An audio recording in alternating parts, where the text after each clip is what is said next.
আসসালামু আলাইকুম ভিউয়ার্স, অনেক অনেক ধন্যবাদ ভিডিওটি প্লে করার জন্য। আপনারা থাম্বনেল দেখেই বুঝতে পারছেন যে ভিডিওটি কী হতে চলেছে। বর্তমান সময়ে আমরা আমাদের বাসায় সবাই এলইডি লাইট ইউজ করে থাকি। আমরা প্রত্যেকেই আমাদের বাড়িতে এই লাইটগুলো ইউজ করে থাকি। আর এই লাইটগুলো অনেক সময় নষ্ট হয়ে যায়। নষ্ট হওয়ার বিভিন্ন কারণ থাকে। তার মধ্যে অনেক সময় ভোল্টেজ আপ ডাউন করার কারণে অনেক সময় কেটে যায়। তো এখন আমরা শুধুমাত্র একটি টেস্টার দিয়ে ঘরে বসেই এই এলইডি লাইটটি রিপেয়ার করব। প্রথমে আমরা লাইটটি নিয়ে একটি তারের দুই মাথা বের করে নিয়ে চেক করব যে কোন বাতিটি কেটে গিয়েছে। তো হোল্ডারে কারেন্টের লাইন দেওয়ার পরে আমরা এরকম তার দিয়ে চেক করব যে কোন এলইডি বাতিটা কেটে গিয়েছে।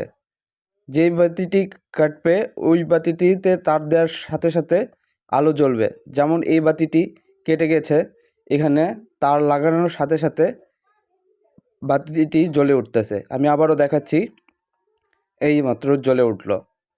তো এই বাতিটিকে আমাদের মার্ক করতে হবে কোনোভাবে যাতে অন্য বাতিতে না হয়, মানে ওই বাতিটি লক্ষ্য রাখতে হবে। টেস্টার দিয়ে বাতিটির উপরে প্লাস্টিকটা আমরা তুলে ফেলবো। মাঝখানে সামান্য একটা প্লাস্টিকের দাগের মতো থাকে, টেস্টার দিয়ে ওই দাগটাও তুলে ফেলে নিতে হবে। এই যে মাঝখানের দাগটা তুলে নিলাম। এখন এই দুটো মাথা, এখানে দুইটি পাত থাকে, একটা নেগেটিভ একটা পজিটিভ। তো এখন আমরা এই টেস্টার দ্বারা এই নেগেটিভ এবং পজিটিভটি দুই প্রান্ত একত্রিত করব।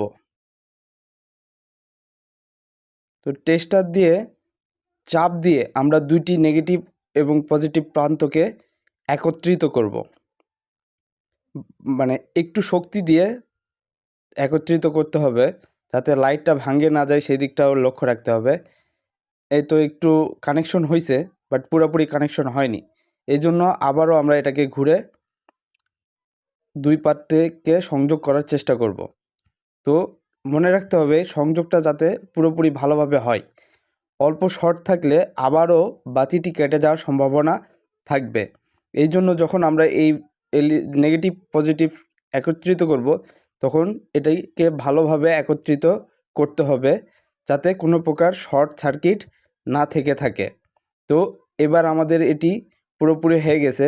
এখানে আমরা নেগেটিভ ও পজিটিভ পুরোপুরিভাবে একত্রিত করছি। এবার আবারও লাইন দিয়ে চেক করব। এই লাইন দেওয়ার পরে বাতিটি জ্বলে যদি ওঠে তাহলে বুঝতে হবে বাতিটি ঠিক হয়েছে। আর এটাই ছিল ঠিক করার পদ্ধতি। ভিডিওটি যদি আপনাদের উপকারে এসে থাকে তাহলে চ্যানেলটি সাবস্ক্রাইব করবেন। আর যদি ভিডিওটি ভালো লেগে থাকে তাহলে একটি লাইক দিবেন।